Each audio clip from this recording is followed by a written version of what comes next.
So, good afternoon friends from media. आप सबका इस प्रेस कॉन्फ्रेंस में स्वागत है। I welcome you to this press conference by the Election Commission of India. We have with us chief election commissioner Shri Rajiv Kumar ji, election commissioner doctor Sukhbir Singh Sandhu ji, election commissioner Gyanesh Kumar ji. On the dais, we also have with us senior officials from the commission, Senior Deputy Election Commissioner Mr. Nitesh Vyas ji, Deputy Election Commissioners Mr. Hitesh Kumar, Mr. Manoj Kumar Sahu, and Mr. Sanjay Kumar. I am Anuj Chandak, Joint Director Media for the commission. The format of the PC will be as follows. There will be opening remarks by Chief Election Commissioner Rajiv Kumar ji, along with a presentation. The copy of the presentation will be shared with you after this press conference. Following this, there will be a question and answer session. Please confine your questions to the review of poll preparedness. When you want to ask a question, raise your hand. Wait for your chance to be called to put out your question. When it's your turn, introduce yourself and your organization and ask your question. I would request you to please keep your mobile phones on silent mode. Now I request Honorable CEC to kindly deliver the opening remarks.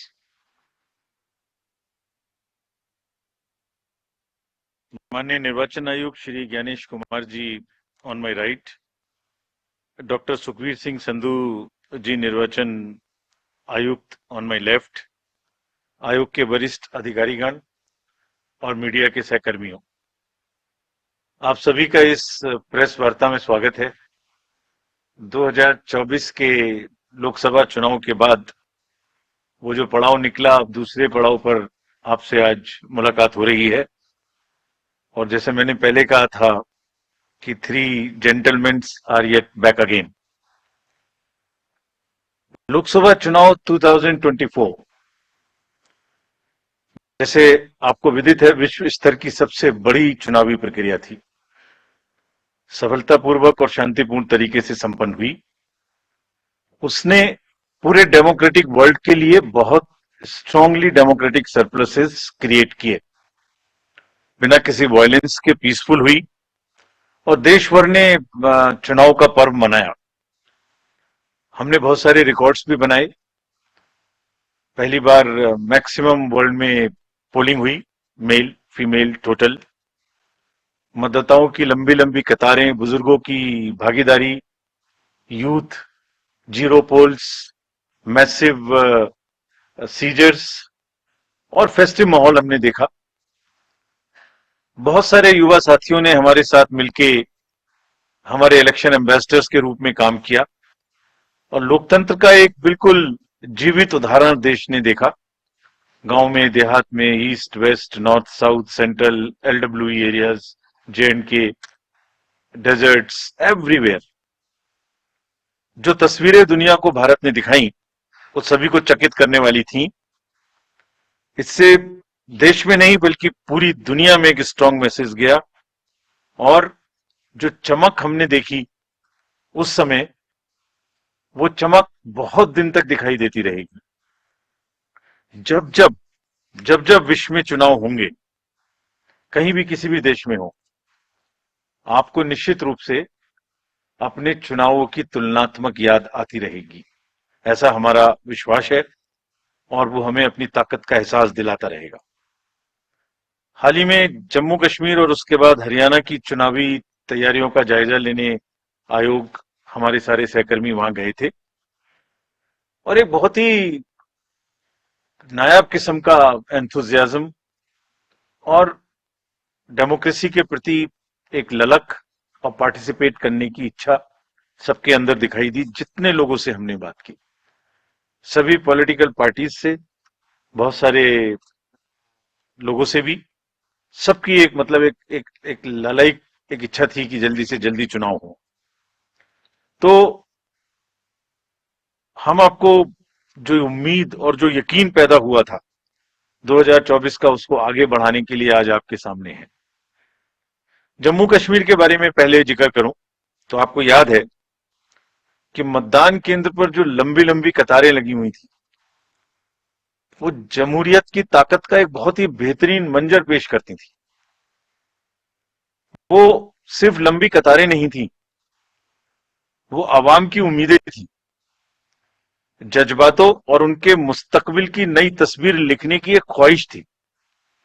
Everybody wanted to participate, prove a point that we are here in this queue not only to vote but to demonstrate a very strong desire that democracy flourishes in this area. और उम्मीद और जमहूरियत की ऐसी झलक ये बताती थी कि आवाम तस्वीर बदलना चाहता है और अपनी तकदीर को खुद लिखना चाहता है. और ये कतारें इस बात का सबूत थी कि लोग सिर्फ बदलाव ही नहीं चाहते बल्कि ये भी चाहते हैं कि उसका हिस्सा बनकर हम खुद से अपनी किस्मत लिखें. This was a purely A triumph of ballot over bullet.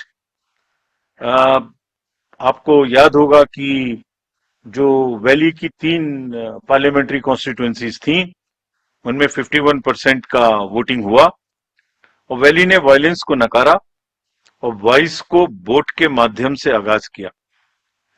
Jammu Kashmir के लोगों ने बुलेट और बाइकॉट के बदले बैलेट को चुना.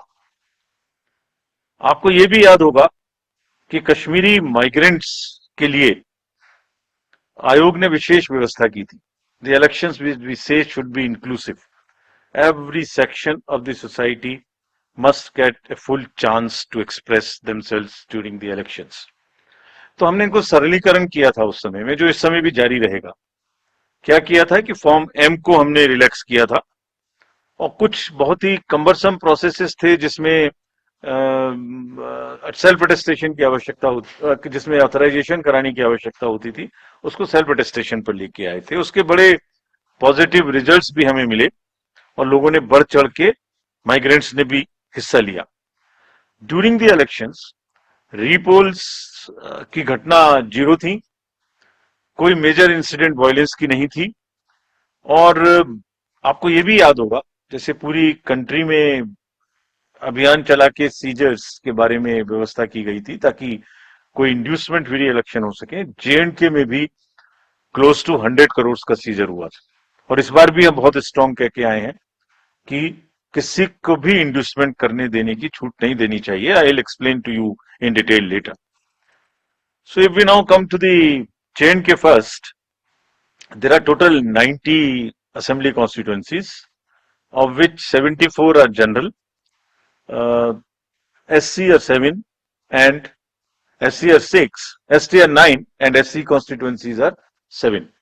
ये डिलिमिटेशन के बाद रिजर्वेशंस जो प्रोवाइड किए गए उनकी कहानी है.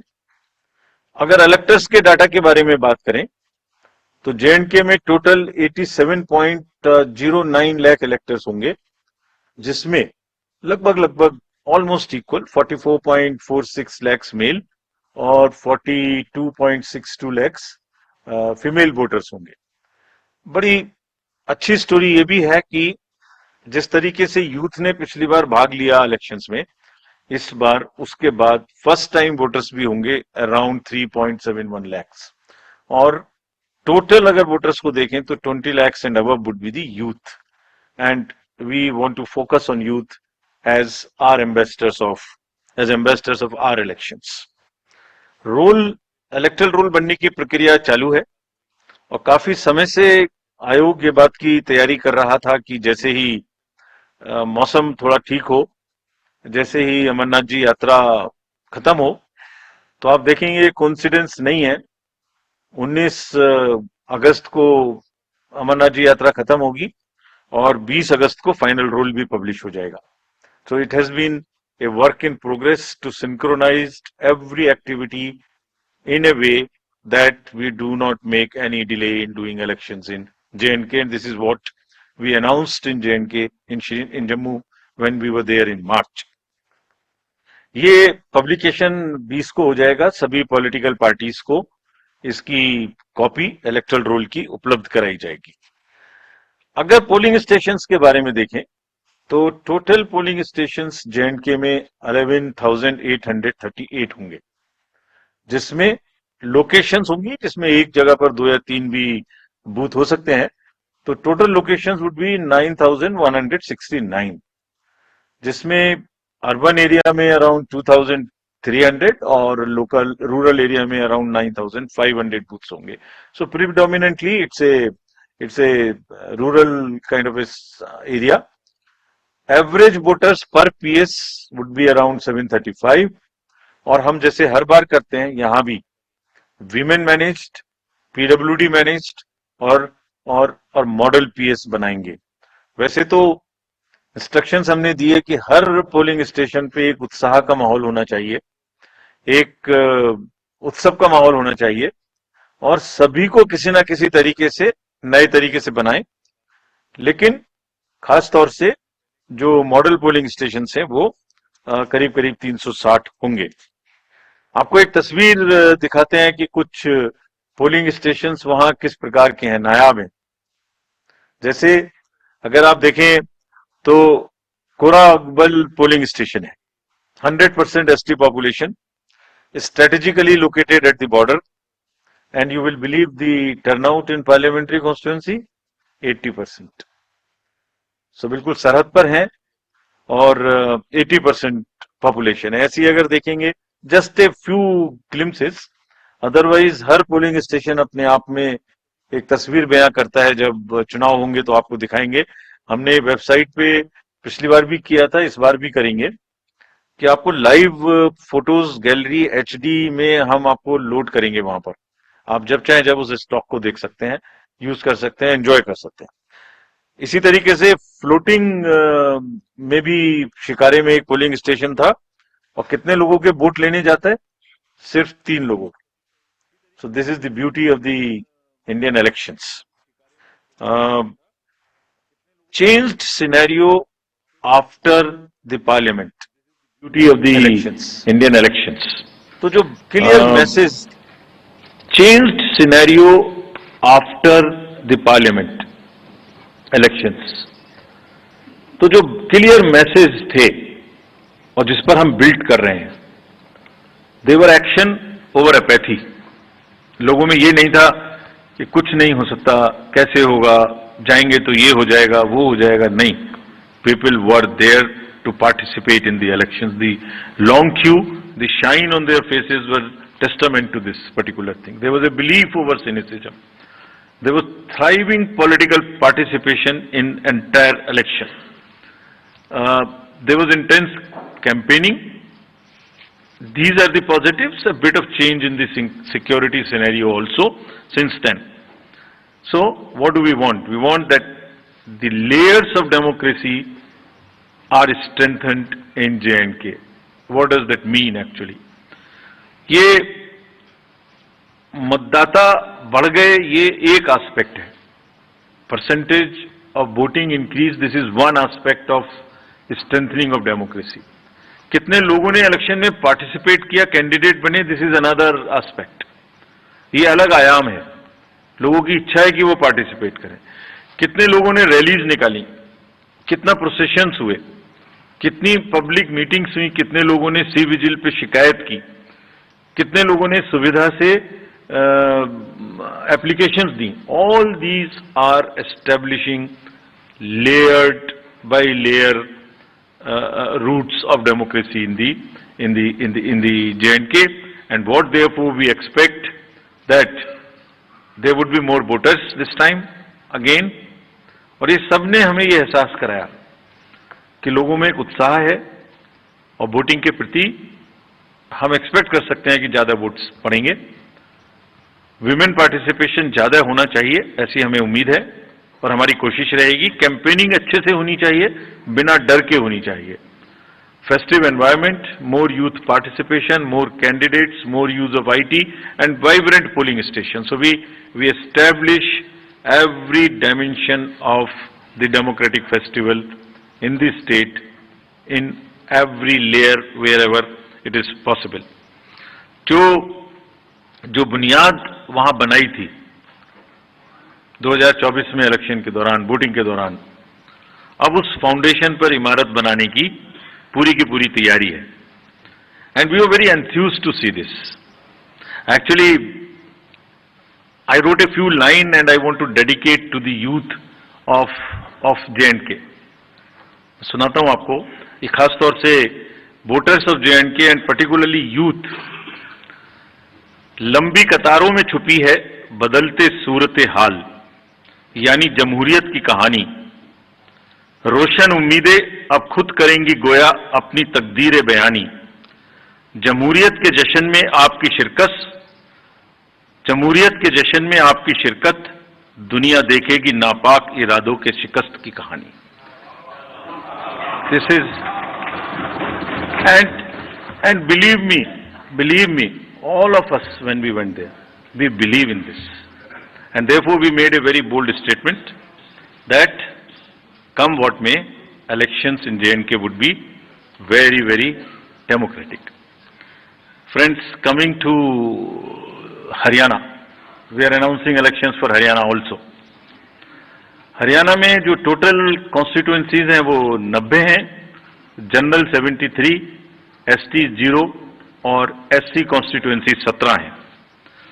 अगर इलेक्टर्स इन हरियाणा की बात करें तो टोटल राज्य में 2.1 लाख इलेक्टर्स हैं, जिसमें 1.06 करोड़ मतदाता हैं और इसमें महिलाओं की संख्या 95 लाख है। थर्ड जेंडर 1.50 लाख पीडब्ल्यूडी और 2.54 लाख हमारे 85 एज ग्रुप से ज्यादा के मतदाता हैं। और जो हरियाणा की एक robust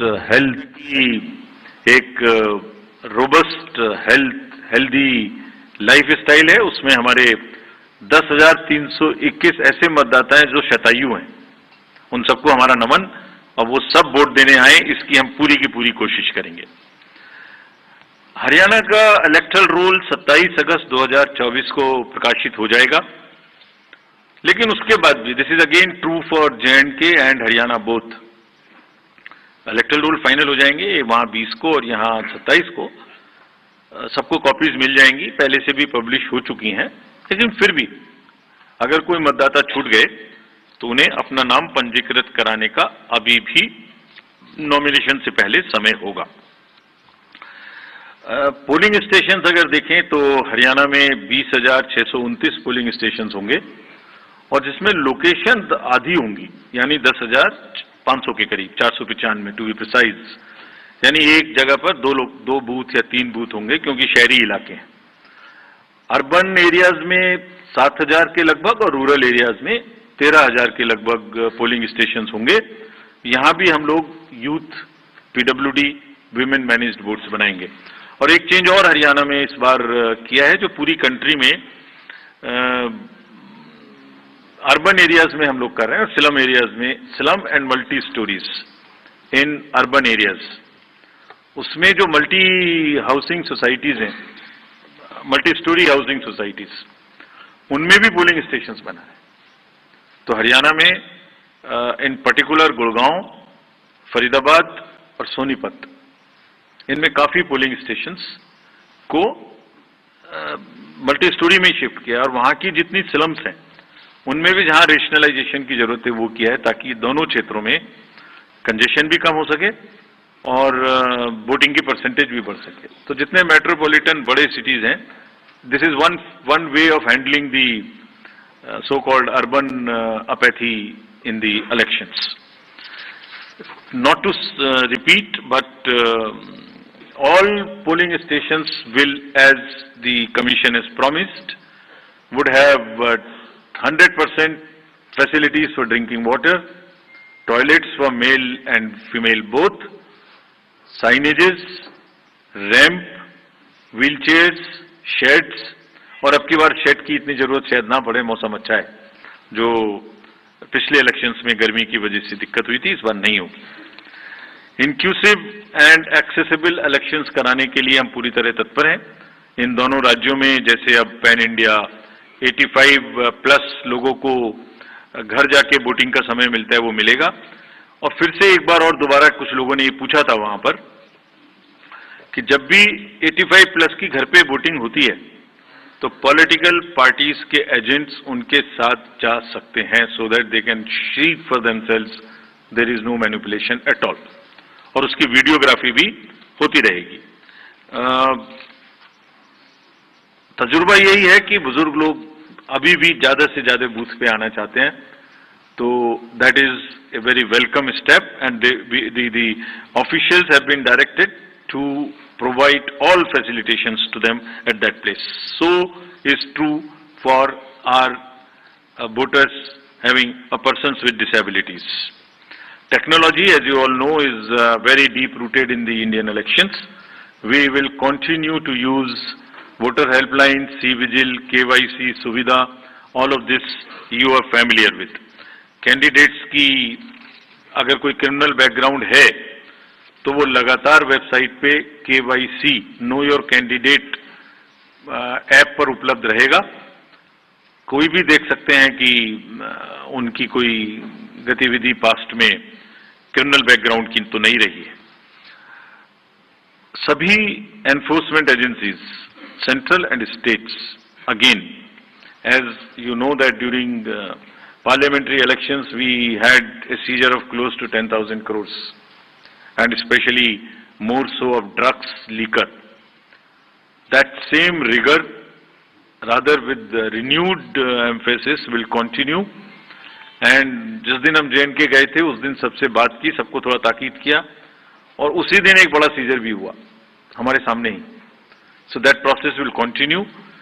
The menace of drugs in either of these two states, JNK and Haryana, would be severely dealt with, and similarly the liquor. सभी पोलिंग स्टेशंस पे इस बार हमने 100% CCTV की व्यवस्था की है और दोनों जगह में डिस्ट्रिक्ट मजिस्ट्रेट्स और फील्ड फंक्शनरीज को दोनों जगह में again very strict instructions have been given that उनको खाली निष्पक्ष रहना है, लेवल प्लेइंग फील्ड इंश्योर करनी है. किसी के भी क्षेत्र से अगर इस प्रकार की शिकायत आती है कि वो कोई पक्षपातपूर्ण रवैया कर रहे हैं तो commission will be extremely strict with absolutely no nonsense approach in these cases. Observers also again we will be emphasizing कि वो अपनी रहने की जगह अपना फोन नंबर न्यूज़पेपर्स में पब्लिसाइज करें और कम से कम 1-2 घंटा एक दिन जरूर एक निर्धारित जगह पे बैठें ताकि कोई भी आके उनसे कुछ कह सके. Fake media, fake news and social media, you are all aware, we are also aware, now we are far more equipped to handle.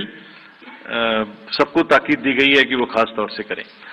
JNK में सभी पार्टीज ने एक और स्पेशल रिक्वेस्ट की थी कि उनके जो कैंडिडेट्स हैं और जो पार्टी के ऑफिस बेरर्स हैं उनकी सिक्योरिटी सबको बराबर बराबर से मैच करके मिले, ऐसा नहीं कि किसी को ज्यादा किसी को कम मिले. तो ये भी स्पष्ट इंस्ट्रक्शन वहां दी गई हैं and we will ensure that all candidates get due security. What is intended is that the participation should increase in terms of the contesting candidates, in terms of the campaigning, in terms of participation, in terms of sweep activities, more of shikaras, more of cycles, more of rallies, and we will provide sufficient security to the candidates. To sum up, we are on a very happy note and a very, what should I say, after long gap, the elections are due and going to be held in JNK and in time in Haryana. और एक अच्छी चीज है इस समय में, अगर जम्मू कश्मीर में देखें तो फेस्टिवल का भी सीजन है, एप्पल का भी सीजन है, जस्मीन का भी सीजन है, सेफ्रॉन का भी सीजन है, शिकारा भी है, ट्यूलिप भी है और गुरेज फेस्टिवल भी इसी समय में है. तो सभी चीजें एक साथ कायनात ने इकट्ठी की हैं, उसमें जमहूरियत की उत्सव भी एक ही साथ है. और Haryana, as you all know, is a land of athletes. All the athletes and sports persons have done proud to the nation in Olympics और almost it's a national pride, it's a symbol of national pride. Surajkund का मेला भी है, पिंजौर का heritage festival भी है और beautiful राग and रागनी भी हैं हरियाणा में जिनका डेमोक्रेटिक फेस्टिवल में, लोकतंत्र के चुनाव में जम के यूज होगा, ऐसी हमारी उम्मीद है। We made a promise to you that on 3rd of June, when we said we learned two things. So we made a promise that we will keep the election period short. So in true spirit of keeping that promise, now we present the shorter electioneering period and in the best possible and conducive environment. Elections in J&K will be held in 3 phases. So this is a shorter period.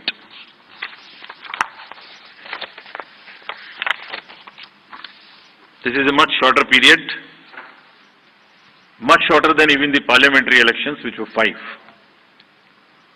20th of August, just the next day of the Amarnath Yatra being complete, the 19th, would be the date of notification for the first phase, nominations till 27th, scrutiny on the next day 28th, and date of poll will be 18th of September, and it's a Wednesday. We are also keeping that in mind, not keeping Fridays and Mondays to give a longer holiday spell. Second phase would be on 29th of August, and the statutory period of nominations and all, poll being on 25th of September, and phase 3, nomination on 5th of September, and every voting finishing on 1st of October. So counting would be on 4th of October, and everything would be over, bind up on 6th of October. We can show you the map also. It's how the scheduling is being done. The yellow portion is first. The yellow portion would have the districts of Kishtwar, Ramban, Doda on this side, Jammu side, and Anantnag, Pulwama, Shopian, and Kulgaon in the valley. The second phase would be Gandarbal, Srinagar, Badgaon on the valley, in the valley side, and on the Jammu side, Poonch, Rajouri, and Riyasi. And then the forces move up. So North Kashmir in the upper reaches, and also the Jammu and Udhampur, Samba, and the Kathua region. This is what would be the schedule there. If we come to the schedule of Haryana, Haryana would be in the last phase, exactly coinciding with the third phase of J&K, nomination being on 5th of September, last date of making nomination on 12th of September, date of poll 1st October, and date of counting coinciding with J&K on 4th of October, everything to be over on 6th of October. So friends, and through you, we appeal to all the voters of Haryana and J&K to participate in largest possible number in the festival of democracy. Thank you. Thank you, sir, for the very comprehensive briefing. Now we will have the round of questions. I would request every one of you to please raise your hand, whoever wishes to ask a question. The mic. We will. Excuse me, please. The person in the second row, green t-shirt. Please introduce yourself also. Yes, please.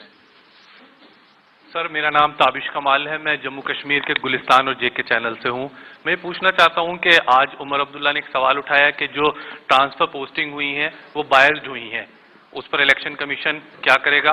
और दूसरा ये कि अमरनाथ यात्रा में बहुत ज़्यादा deploy वहां पर फोर्सेज हैं, तो अब आप लोग कब वहां पर फोर्सेज डिप्लॉय करेंगे जिससे लोग इंश्योर हो सके, मतलब कि वो सुरक्षित है, महफूज है और वोट करने के लिए बाहर निकले? Please give the mic to the media person in the purple shirt.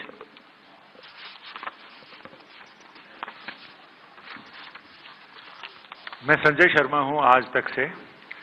मेरा सवाल ये है कि महाराष्ट्र विधानसभा का कार्यकाल भी 25 को ही समाप्त हो रहा है, 26 नवंबर को। तो क्या वजह है कि इसके साथ ही चुनाव नहीं कराया जा रहा है? तो राजनीतिक हलकों में कहा जा रहा है कि ये कोई पॉलिटिकल कुछ ऐसा है, तो निर्वाचन आयोग क्या सोचता है इस बारे में? बहुत आसान है ये कहना और आपका पूछना भी। Please give the mic to the person बहुत ही आसान है पूछना। in the blue shirt. I'll answer. Second last row. Hello sir, Neeraj हूँ न्यूज 18 इंडिया से। हमारा सवाल है कि जम्मू क्षेत्र में हाल के वक्त में आतंकी गतिविधियां बढ़ी हैं और आपने कहा भी था अपने चुनाव दौरे के दौरान जम्मू कश्मीर में कि बाहरी शक्ति हो या आंतरिक शक्ति, कोई भी चुनाव को रोक नहीं सकती। इस बार जम्मू कश्मीर में आतंकवादी गतिविधियां जो बढ़ी हैं वो कितनी बड़ी चुनौती है? और दूसरा हमारा एक सवाल है कि पहले भी ऐसे चुनाव कार्यक्रम रहे हैं कि जब एक साथ अवधि खत्म हो रही है, जैसे हरियाणा और महाराष्ट्र की एक साथ खत्म हो रही है, एक आगे पीछे थोड़ा एक ही महीने में, तो आपने बाद में घोषणा किया लेकिन मतगणना एक साथ किया। क्या ऐसी कोई संभावना महाराष्ट्र को लेकर इन दोनों चुनाव के साथ आने वाले वक्त में क्लब होने की है, या महाराष्ट्र और झारखंड के विधानसभा चुनाव अलग होंगे sir? So we'll take more questions or you would like to respond? एक और। Please give the person the last. उधर चले जाइए. So this side we will take some questions. Please try them. Last में black shirt.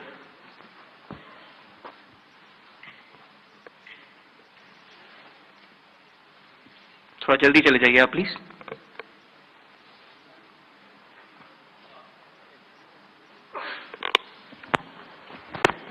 हेलो सर, मैं गौरव श्रीवास्तव हूँ times network से। सवाल ये सर कि जम्मू कश्मीर को लेकर हालिया मीटिंग हुई थी होम सेक्रेटरी के साथ और जाहिर तौर पर चुनाव आयोग ने बहुत तैयारियां की हैं। खास करके कुछ ऐसे कैंडिडेट्स हैं जिनको बहुत ज्यादा थ्रेट है। आपने कहा कि हम उन्हें पर्याप्त सुरक्षा देंगे। किस तरह की सुरक्षा की डिटेल्स रहेगी या किस तरह की उन्हें सुरक्षा कैटेगरीज दी जाएगी ताकि वो महसूस कर सके, खास करके वो इलाके जो कि बहुत ज्यादा आतंक प्रभावित क्षेत्र रहे हैं? और जम्मू कश्मीर से ही जुड़ा दूसरा सवाल ये है कि सर, जैसा कि पूछा कि जो ताबड़तोड़ ट्रांसफर हुए 158। और चले खबर पर ज्यादा बातचीत कर लेते हैं, क्योंकि देखिए चुनावी शंखनाद हो गया है और हरियाणा में 1 अक्टूबर को चुनाव होने हैं। हमारे पॉलिटिकल एडिटर अमित जुड़ गए हैं ज्यादा जानकारी लिए हुए और बातचीत करने के लिए। अमित, देखिए हरियाणा में भी चुनावी शंखनाद हो गया है, 1 अक्टूबर को चुनाव होने हैं, किस तरह से आप देख रहे हैं अमित? बिल्कुल साधना, केंद्रीय चुनाव आयोग की प्रेस कॉन्फ्रेंस के बाद स्पष्ट हो गया कि हरियाणा में चुनाव का ऐलान हो गया है, चौराहा का बिल्कुल बज चुका है और 1 अक्टूबर को देखिए वोटिंग होगी और 4 अक्टूबर को परिणाम आ जाएंगे। हरियाणा के लिए आज सब सुबह से ही संभावना जताई जा रही थी। हालांकि देखिए मुख्यमंत्री नायब सिंह सैनी ने प्रेस कॉन्फ्रेंस के दौरान कहा था कि हरियाणा में चुनाव अपने निर्धारित समय पर ही होंगे, लेकिन जैसा कहा जा रहा था कि जम्मू कश्मीर के साथ चुनाव हो सकते हैं, ठीक वैसा ही हुआ। तीसरे चरण में जम्मू कश्मीर का मतदान होना है 1 चरण को, उसी के साथ हरियाणा में भी 1 चरण में ही जो है सभी 90 विधानसभा सीटों के लिए चुनाव हो जाएंगे। तो ऐसे में तारीखों का भी ऐलान हो गया है और साथ साथ देखिए 4 अक्टूबर को परिणाम आएंगे। करीब 2 करोड़ से ज्यादा के मतदाता हरियाणा में और 90 सीटों पर मतदान होना है और 27 अगस्त को वोटर लिस्ट जो है वो जारी हो जाएगी। और साथ साथ देखिए जो पूरा शेड्यूल जो है चुनाव आयोग की ओर से जारी कर दिया गया। चुनाव आयोग की टीम ने पिछले दिनों हरियाणा में दौरा किया था, तभी से लग रहा था उन्होंने बैठकें की और न केवल राज्य चुनाव आयोग से, साथ साथ विपक्षी दलों से भी और तमाम दलों से, राजनीतिक दलों से मुलाकात की थी। उस समय ही लग रहा था कि इस बार जो चुनाव है हरियाणा के वो तय समय से पहले होंगे, लेकिन बीच बीच में ऐसी चर्चाएं आई कि चुनाव अपने समय पर ही होंगे, लेकिन अब समय जो तारीख है वो ऐलान हो चुका है। 1 अक्टूबर को चुनाव होगा और 4 को नतीजे आ जाएंगे। जी बिल्कुल अमित, देखिए अगर यहाँ पर ये जिक्र किया जाए कि 2 करोड़ मतदाता का आपने जिक्र किया है और उसमें से 95 लाख महिलाएं हैं, और क्योंकि देखिए हरियाणा में 1 अक्टूबर को चुनाव होना है।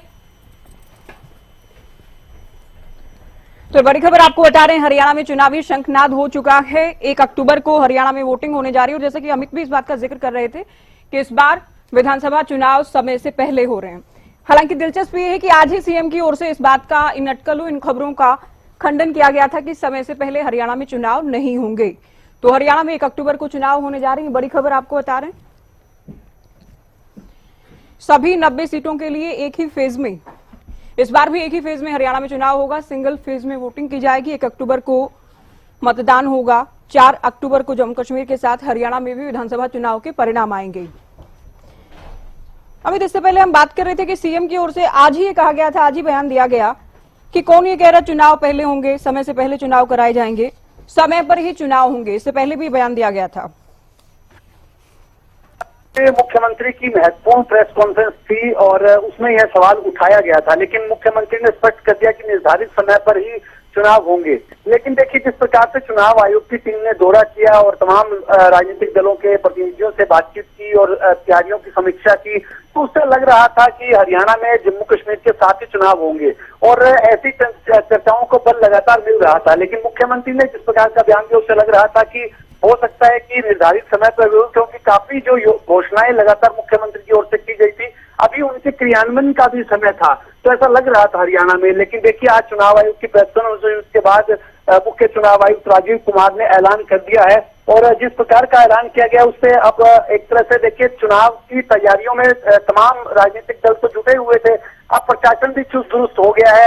एक बार की लगा था कि मुख्यमंत्री का बयान आया है तो कुछ कमियां होंगी तैयारियों में, उसको पूरा करेगा प्रशासन, लेकिन ऐसा नहीं हुआ। चुनाव आयोग ने अपनी घोषणा कर दी है और देखिए, जो गजट नोटिफिकेशन है वो 5 सितंबर को जारी किया जाएगा और साथ साथ जो चुनाव की जो नॉमिनेशन की प्रक्रिया है वो 12 सितंबर से शुरू हो जाएगी और जो नॉमिनेशन की जो देखिए लास्ट डेट है, जो माफ कीजिएगा 12 सितंबर है, यानी कि 12 सितंबर तक नामांकन दाखिल किए जा सकेंगे और 13 को स्क्रूटनी होगी, जो नॉमिनेशन की छटाई होती है जिनके जांच पड़ताल के बाद, और जो विड्रॉवल की तारीख होगी, नाम वापस